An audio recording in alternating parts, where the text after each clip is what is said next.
Hi friends, welcome back to Moni spicy kitchen. இன்றைக்கி நம்ம என்ன ரெசிபி பார்க்க போகிறோன்னா கர்நாடகா ஸ்பெஷல் காராபாத். இது வந்து ஹோட்டல் ஸ்டைலில் ரொம்ப பர்ஃபெக்டாக நல்ல வாயில் வச்ச உடனே கரைஞ்சி போகிற அளவுக்கு ரொம்ப சூப்பராக பண்ணலாம். இது வந்து பார்த்திங்கன்னா நல்ல கெட்டியாலாம் இருக்காது, ரொம்பவே சாஃப்டாக சூப்பராக இருக்கும். இதுக்காக ஒரு சின்ன தேங்காய் சட்னியும் பண்ணியிருக்கோம். அது வந்து இதுக்கு ரொம்ப காம்பினேஷனில் இருக்கும். ஸோ கண்டிப்பாக நீங்கள் வந்து ட்ரை பண்ணலாம். இப்போ வாங்க இது எப்படி செய்யலாம் அப்படிங்கிறத டீட்டெயிலாக பார்த்துடலாம். அதுக்கு முன்னாடி நம்ம சேனலை மறக்காமல் சப்ஸ்கிரைப் பண்ணுங்கள், லைக் பண்ணுங்கள், ஷேர் பண்ணுங்கள். ஃபஸ்ட்டு இது பண்ணுறதுக்காக ஒரு கடாய் எடுத்து வச்சுருக்கேன். இதில் வந்து 1லேருந்து ஒரு 2 டேபிள் ஸ்பூன் அளவுக்கு எண்ணெய் சேர்த்துக்கோங்க. எண்ணெய் வந்து கொஞ்சம் காஞ்சதும் 1 டேபிள் ஸ்பூன் அளவுக்கு நெய் சேர்த்துருக்கேன். நெய் ஃப்ளேவர் உங்களுக்கு ரொம்ப பிடிக்கும்னா மொத்தமாகவே ஒரு 3 டேபிள் ஸ்பூன் அளவுக்கு நீங்கள் நெய் கூட போட்டுக்கலாம். இப்போ இதில் 1 டேபிள் ஸ்பூன் அளவுக்கு கடுகு, 1/2 டேபிள் ஸ்பூன் அளவுக்கு உளுத்தம் பருப்பு போட்டிருக்கேன். கடலைப்பருப்பு இருந்துச்சுன்னா கூட நீங்கள் ஒரு 1/2 டீஸ்பூன் அளவுக்கு போட்டுக்கலாம்.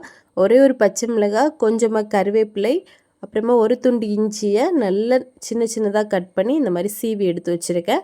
இது இவ்வளவும் போட்டு இப்போ இதை ஃபஸ்ட்டு நல்லா வந்து வறுத்தெடுத்துக்கலாம். கொஞ்சம் இது நல்லா வந்து இந்த எண்ணெயிலே வறுபட்டு வரட்டும். அது வரைக்கும் இந்த மாதிரி நல்லா மிக்ஸ் பண்ணி கொடுங்க. இது நம்ம செஞ்சு முடிக்கிறது வரையுமே லோ மீடியம் ஃப்ளேமில் தான் வைக்கணும். இப்போ இதில் ஒரே ஒரு பெரிய வெங்காயம், ஒரு 2 சின்ன சைஸ் கேரட் நீல வாக்கில் சின்ன சின்னதாக கட் பண்ணி இந்த மாதிரி எடுத்திருக்கேன். இப்போ இதில் ஒரே ஒரு பழுத்த தக்காளி இவ்வளோ போட்டு நல்லா வந்து மிக்ஸ் பண்ணி கொடுத்துக்கலாம். இந்த டைமில் பீன்ஸ், அப்புறமா கேப்சிகம், இது கூடவே காலிஃப்ளவர் எது வேணால் நீங்கள் வந்து சேர்த்துக்கலாம்.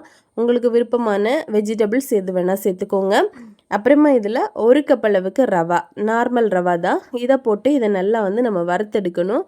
இந்த சூட்லேயே பார்த்தீங்க அப்படின்னா ஒரு 2 நிமிஷம் இந்த மாதிரி நம்ம வறுக்கும்போது இந்த ரவை வந்து கொஞ்சம் பொரிஞ்சு வர ஆரம்பிக்கும். அதுதான் நம்மளுக்கு ரொம்ப முக்கியம். இந்த மாதிரி கொஞ்சம் நல்லா வந்து வறுத்தடுங்க. ஒரு 2 மினிட்ஸ் வறுத்துட்டிங்க அப்படின்னாலே போதும். இப்போ இதில் ஒரு 1/2 டீஸ்பூன் அளவுக்கு மஞ்சள் தூள், அப்புறமா தேவையான அளவுக்கு உப்பு, ஒரு 3/4 டீஸ்பூன் அளவுக்கு உப்பு சேர்த்துருக்கேன். சேர்த்துட்டு இப்போ இதை எல்லாத்தையும் நல்லா வந்து மிக்ஸ் பண்ணி கொடுத்துக்கலாம். இது வந்து பார்த்திங்க அப்படின்னா நம்ம இந்த மஞ்சள் தூள் சேர்க்குறனால இதோட கலர் வந்து லேசாக வந்து எல்லோயிஷ் கலரில் இருக்கும். நார்மலாக காராபாத் அந்த கலரில் தான் பண்ணுறாங்க, அதுக்காக நம்ம சேர்த்துருக்கோம். அது ஆப்ஷனல் தான், வேண்டான்னா கூட நீங்கள் ஸ்கிப் பண்ணிடலாம். இப்போ இதில் எந்த கப்பில் நம்ம அளந்தோமோ அதே கப்புக்கு 5 கப் அளவு தண்ணி வந்து சேர்த்துக்கோங்க. நல்ல சூடான தண்ணி தான் சேர்க்கணும், அது ரொம்ப முக்கியம்.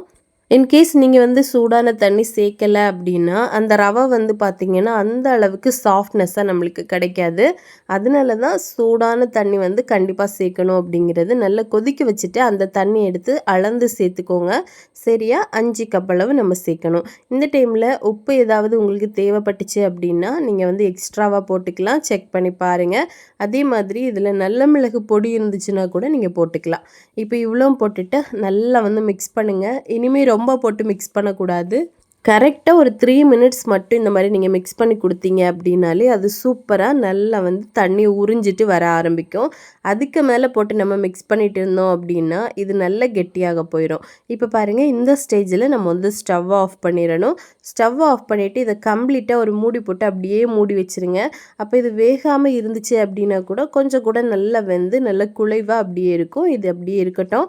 இப்போ இதுக்கான ஒரு சின்ன சட்னி வந்து ரெடி பண்ணிடலாம். அதுக்காக மிக்ஸி ஜார் எடுத்துகிட்டு ஒரு 1/2 கப்பு போல் துருவின ஃப்ரெஷ்ஷான தேங்காய் எடுத்திருக்கேன். தேங்காய் எடுத்துகிட்டு இதில் பார்த்திங்கன்னா காரத்துக்காக ஒரே ஒரு பச்சை மிளகாய், ஒரு துண்டளவுக்கு இஞ்சி, அப்புறமா கொஞ்சமாக கருவேப்பிலை போட்டிருக்கேன். போட்டுட்டு இது கூட நான் வந்து நிலக்கடலை எடுத்திருக்கேன் 1 டேபிள் ஸ்பூன் அளவுக்கு. நீங்கள் பொட்டுக்கடலை கூட போட்டுக்கலாம். போட்டுட்டு தேவையான அளவுக்கு உப்பும் போட்டு கொஞ்சமாக தண்ணி விட்டு இதை நல்லா பேஸ்ட்டாக அரைச்சி எடுத்துக்கலாம். இதில் வேறு எதுவும் சேர்க்கணுன்னு அவசியம் இல்லை. பாருங்கள், இந்த அளவுக்கு நல்ல பேஸ்ட்டை நம்ம அரைச்சி எடுத்துட்டோம். தேவைப்பட்ட தாளிப்பு கூட நீங்கள் எடுத்துக்கலாம். நான் வந்து தாளிக்கலை. இப்போ நம்மளுக்கு சூப்பராக அந்த காராபாத் ரெடி ஆயிடுச்சு. பாருங்கள் எவ்வளோ சாஃப்டாக வந்திருக்குன்னு. இந்த டைமில் நீங்கள் ஒரு 2 டேபிள் ஸ்பூன் கூட நெய் கூட விட்டுக்கலாம், ஆப்ஷனல் தான். நெய் சேர்த்து பண்ணிங்க அப்படின்னா இன்னும் நல்ல குழைவாக நல்ல மணமாக சூப்பராக இருக்கும். இப்போ இதை வந்து இந்த மாதிரி ஒரு பாத்திரத்தில் போட்டுட்டு நம்ம வந்து கவுத்தி தட்டிட்டோம் அப்படின்னா அது ரொம்ப பர்ஃபெக்டாக வரும். பாருங்கள் எந்த அளவுக்கு இருக்குன்னு. இதோட டேஸ்ட் ரொம்ப ரொம்ப அருமையாக இருக்கும். முக்கியமாக குழந்தைங்களுக்கெல்லாம் செஞ்சு கொடுங்க, ரொம்ப விரும்பி சாப்பிடுவாங்க. இப்போ நம்மளுக்கு டேஸ்டியான காராபாத் ரெடி ஆயிடுச்சு. அது கூடவே ஒரு சிம்பிளான தேங்காய் சட்னியும் ரெடி ஆயிடுச்சு. இது வந்து கர்நாடகாவில் ரொம்ப ஃபேமஸ், எல்லா ஹோட்டல்லையுமே இருக்கும். முக்கியமாக கோயில்லையும் இது கண்டிப்பாக கொடுப்பாங்க. ரொம்ப ரொம்ப டேஸ்ட்டாக இருக்கும். ஸோ கண்டிப்பாக நீங்களும் இதே மாதிரி உங்கள் வீட்டில் செஞ்சு பாருங்கள். செஞ்சு பார்த்துட்டு எப்படி வந்துச்சுன்னு மறக்காமல் கமெண்ட் பண்ணுங்கள். இதே மாதிரி இன்னும் நிறைய ரெசிபிஸ் வேணும்னு நினச்சிங்கன்னா மோனி ஸ்பைசி கிச்சன் சேனலை சப்ஸ்கிரைப் பண்ணி வச்சுக்கோங்க. லைக் பண்ணுங்கள், ஷேர் பண்ணுங்கள். நெக்ஸ்ட் இன்னொரு வீடியோவில் உங்களை சந்திக்கும் வரை டேக் கேர், பாய்.